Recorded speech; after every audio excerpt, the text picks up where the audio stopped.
Hello, everyone. So this is a video on current affairs. I would cover the current affairs from 1st of October to the 10th of October. And earlier, these videos were available on the Arun Sharma Mindworkzz channel. But now we're going to post this video on this channel, which is the Mindworkzz channel. And we had taken a short break because of this whole shift in the platform. But now we are back with these videos and we're going to post them on a regular basis on this platform, right?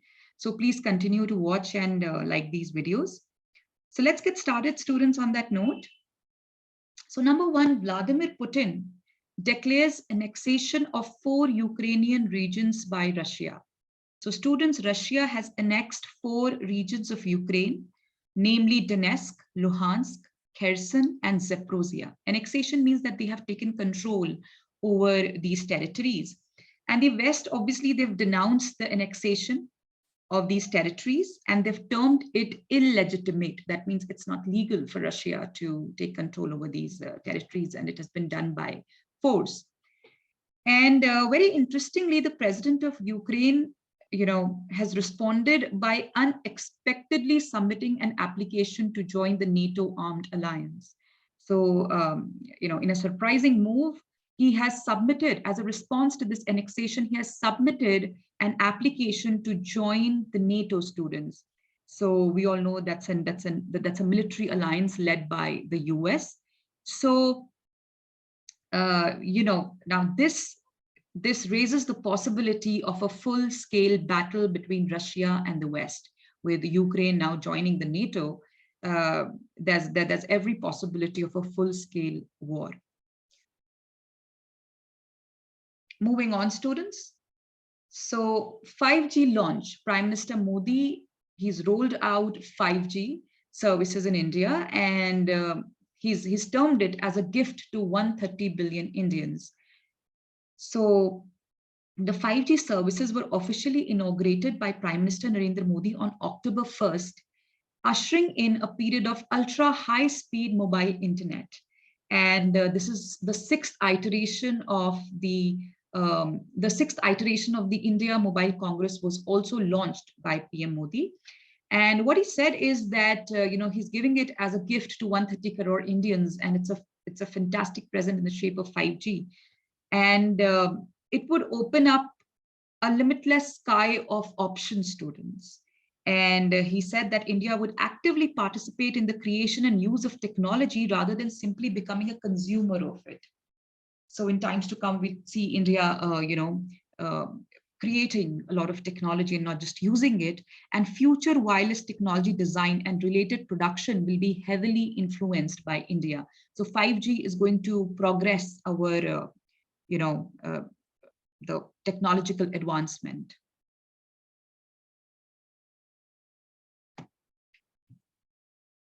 Next, students, CBI launched Operation Garuda to dismantle drug network. So the CBI, Central Bureau of Investigation, has launched a multi-phase Operation Garuda, and it will help to disrupt, degrade, and dismantle networks with international linkages through the rapid exchange of criminal intelligence on drug trafficking and coordinated law enforcement action. So basically, students, the focus of this operation, it is to sort of disrupt, degrade, and dismantle international linkages of drug network, students. So basically, this is focused to dismantle the drug network. And the key points related to this operation is that it is initiated in close coordination with the Interpol and Narcotics Control Bureau. That is one. Second, students, it's going to combat the smuggling of illicit drugs and psychotropic substances. So psychotropic substances means substances that have a drug effect, the same influence as the drugs. And so CBI and NCB, students, so Narcotics Control Bureau, has played a very important role in putting together this whole operation.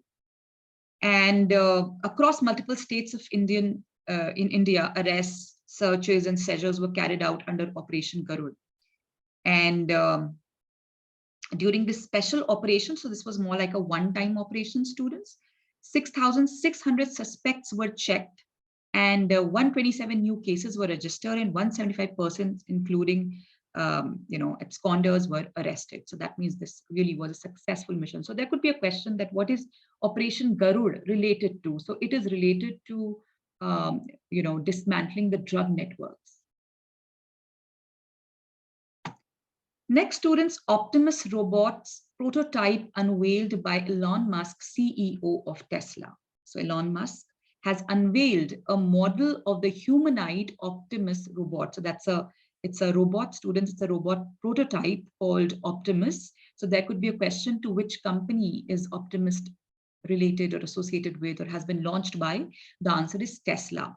So here they've used artificial intelligence, and this would be helpful in autopilot driving assistance systems. So we all know that Tesla is getting into autopilot driving, like as a next step. So, and it is based on artificial intelligence. So this marks the beginning of autopilot era. And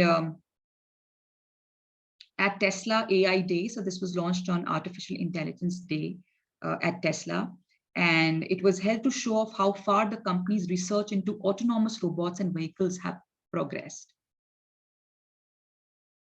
Now, if you look at this prototype, students, so it's in a functional form and it weighs 73 kgs with a 2.3 kWh battery.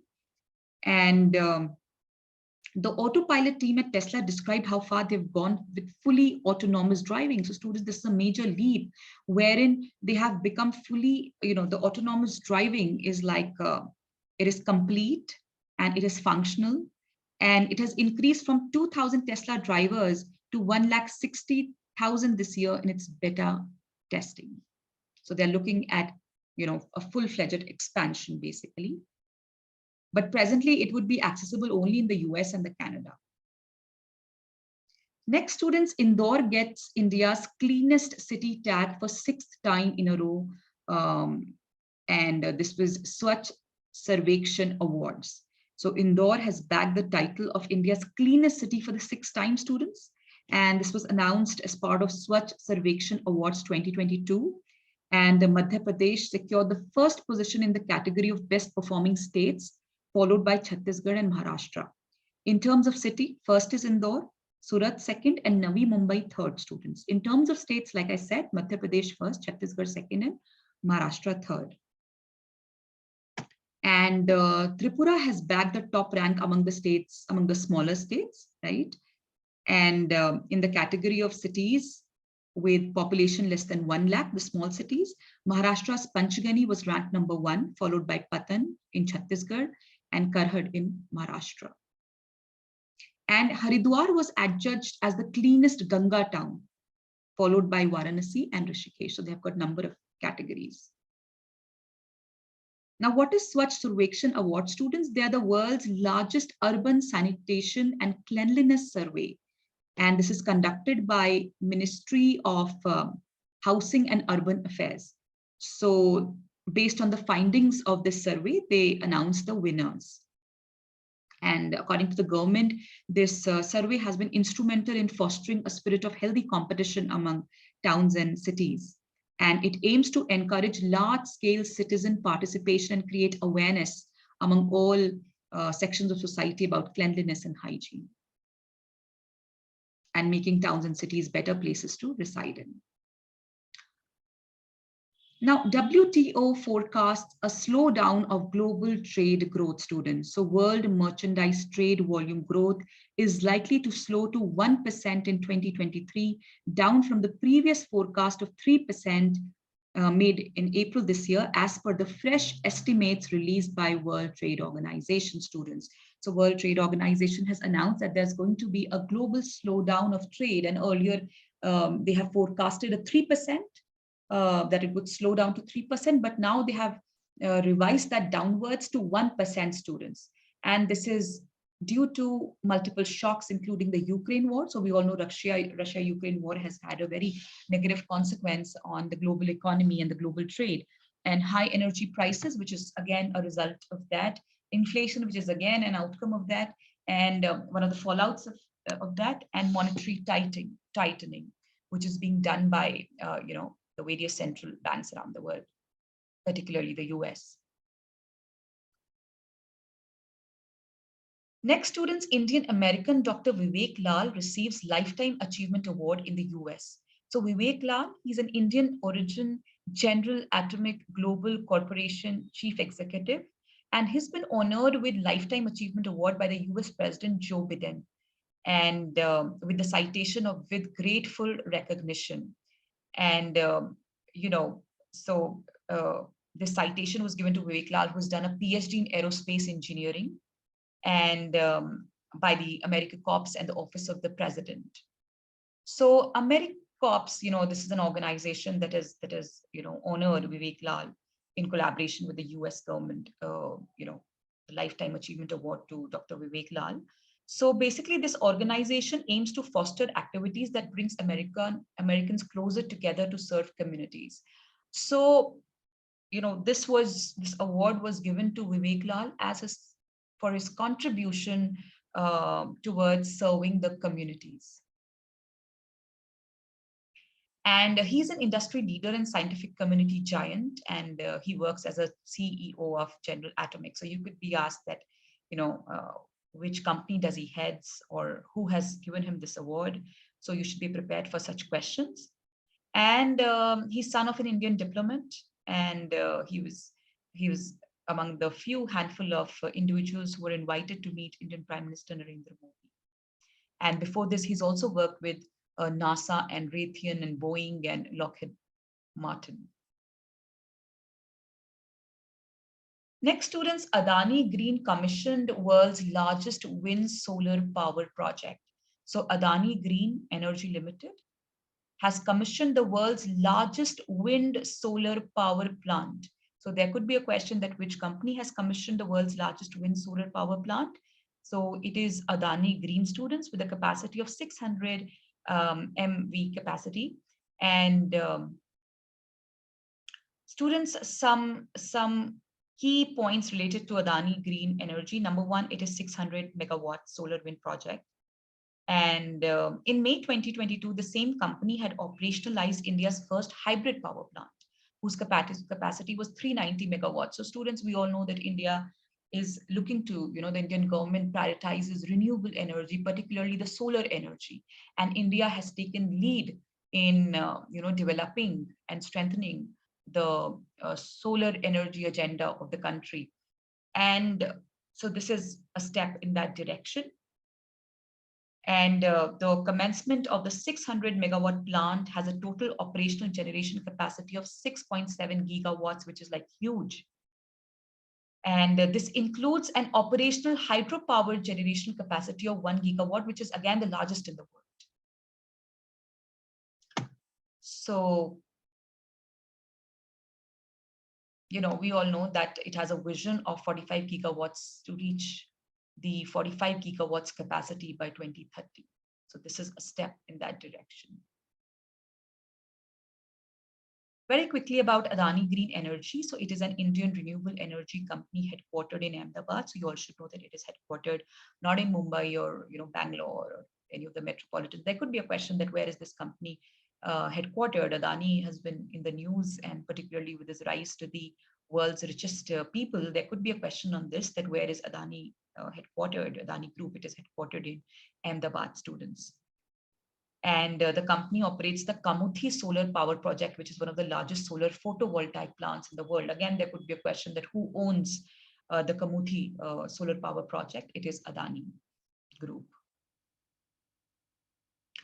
Next, students, Alphabet's Google to build its first cloud region in Greece. So Alphabet, which is the parent company of Google, so it would set up its first cloud region in Greece, students. So we all know that Google is getting big time into cloud computing, and it would be setting up its first, first set of operations of first cloud region in Greece. So the deal is estimated to contribute some 2.2 billion euros to the Greece economic output and create 20,000 jobs. And it would obviously also enable and ensure companies, to better use their data and to ensure user security in the face of cyber security threats. So these are few areas where cloud computing is useful.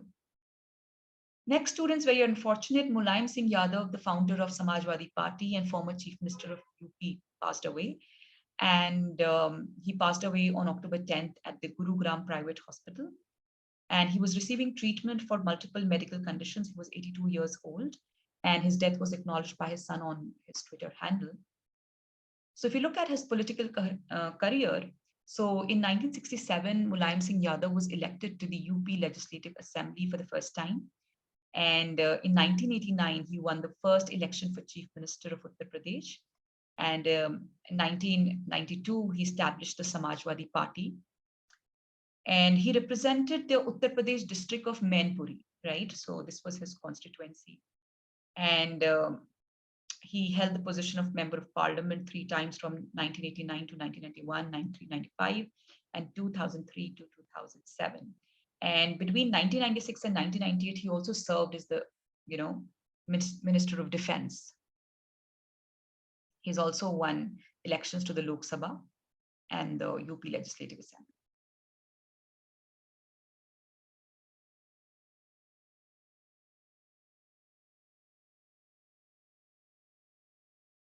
Next, student, the center has set up 9-member task force for Cheetah introduction project monitoring. So students, the center has established a task force to oversee the introduction of cheetahs in Madhya Pradesh Kuno National Park. So there could be a question that in which national park is the government, introducing the cheetahs? So it is Kuno National Park. Where is Kuno National Park? It is in Madhya Pradesh. Which body would oversee this or takes care of this? It is National Tiger Conservation Authority, NTCA. This is the nodal body that looks into, conservation of tiger and the related species. And so the government has set up a task force to look into it. Next, students, according to the World Bank, 56 million Indians may have turned poor in 2020 due to the pandemic. So this is very important information. You can use it in your GD, VAT, and even otherwise you should know this, that 56 million Indians have turned poor in 2020 due to the pandemic, students. So the global goal of ending extreme poverty by 2030, so according to the Sustainable Development Goals, the UN strives to end extreme poverty by 2030, but it is said that this goal might be missed because 600 million people will remain in abject poverty, students. And this is particularly for the Indians. And for almost 25 years, the number of people living in extreme poverty was steadily declining, students. So this is for India, that over the past 25 years, poverty was steadily declining. It was reducing, right? But the trend was interrupted in 2020 when poverty rose due to disruption caused by COVID-19 crisis. So other than, of course, the health impact and the lives that we lost, another fallout or another negative consequence of the COVID-19, the impact was that a lot of people slipped into deep poverty, students, right? Next, students, the Nobel Prize 2022, awards were, the Nobel Awards were announced, and they were announced on 3rd of October, between 3rd of October and 10th of October. And the winners of the Nobel Prize, students, they would receive a prize money of 1,000,000 Swedish krona. And I don't know how much would that come to. And the first award ceremony for Nobel Prize was held in 1901. So this is a historical context. You could be asked their questions, that is static questions also. So there could be a question that when was the first Nobel Prize held? It was held in 1901. And since then, it has been awarded 609 times to 975 individuals. And I'll come to the list in a while. Very quickly, why Nobel Prize, is important. So Nobel Prize is awarded only to those who have conferred the greatest benefit to humankind, students. And they were established according to the will of Alfred Nobel in 1895. And there are 5 separate prizes for this award. And the categories are physics, chemistry, physiology or medicine, literature, and peace. So the 5 categories I'm repeating: physics, chemistry, physiology or medicine, literature, and peace. And it is, of course, one of the most prestigious awards in the available fields, and they are awarded annually in October. So again, there could be a question, are they annual or quarterly, or say, you know, uh, maybe once in like 2 years? So what is the frequency? The frequency is every year and in October. So very quickly, the winner students. So for this year, the winner in economic sciences is Ben Bernanke, Douglas Diamond, and Philip Dybvig. They've been awarded for research on bank and financial crisis. Students, please remember this, for their work on bank and financial crisis. And Peace Prize went to Alice Bielaski and Organization Memorial and Organization Center for Civil Liberties. And this is for promoting the right to criticize power and protect the fundamental rights of citizens. Then the winner in literature is Annie Knox, and for the courage and clinical uh, osity with which she uncovers the roots, estrangement, and collective restraints of personal memory. And then students for medicine, Swante Pabo, for concerning the genome of extinct humanins and human evolution. So this is for his work in human evolution. For physics, it went to Alan Aspect, John Clauser, and Anton Zillinger for experiments with entangled photons. So basically for their work on photon students and quantum. And chemistry, it went to Bertozzi, Meldel, and Sharpless for click chemistry and bio-orthogonal chemistries. Right? So there could be questions on Nobel Prize winners and for the fields that they, for what work did they receive the award, right? So that's all for this video, students. I would come up with another video very soon. Thank you so much.